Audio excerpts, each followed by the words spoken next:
Pascaline était autrefois un membre dévoué de l'église protestante. Mais quand son bébé de 11 mois est mort du paludisme, sa foi a changé.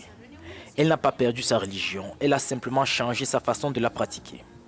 Après quelques années, elle a décidé de rejoindre l'église de l'Apocalypse, l'une des principales églises évangéliques du pays.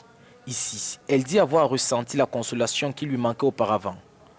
Elle fait partie du nombre croissant de chrétiens ici qui se détournent des églises protestantes et catholiques. Pour nous fidèles de l'église de l'Apocalypse, nous savons que tout se passe comme l'a prédit le pasteur. Mon deuxième enfant était gravement malade, au seuil de la mort. Nous avons réuni nos mains et avons prié pour lui.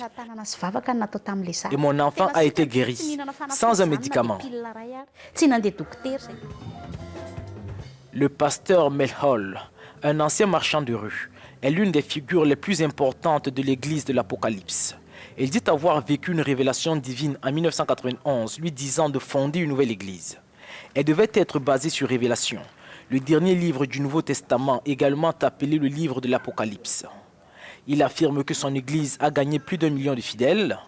Une partie de cette popularité peut être attribuée au ton plus détendu et parfois comique de ses sermons. Quand vous vous battez avec votre mari, vous les femmes, évitez de toucher ses parties intimes. Cherchez d'autres parties moins dangereuses, mais pas ses parties intimes.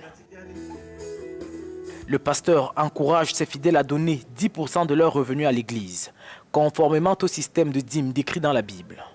Ses détracteurs y voient un signe de manipulation de ses partisans. Comme ça, là. Donc, quelquefois, ils ont dit que hey, tu deviens riche et les gens sont pauvres. Et c'est répondu. Et puis, les gens l'utilisent en politique qui sont déjà riches et les malgas sont pauvres. Qu'est-ce qu'ils ont fait alors? Et toi, tu demandes de 10% aux gens qui sont pauvres. Et l'État qui demande 20% aux gens qui sont pauvres. Qu'est-ce qu'ils ont fait alors? Grâce aux dons de ses fidèles, les coffres de l'église sont pleins. Et après une autre vision en 2004, le pasteur Melhol a pour objectif de construire une nouvelle église. Dieu lui aurait demandé d'en faire la plus grande d'Afrique.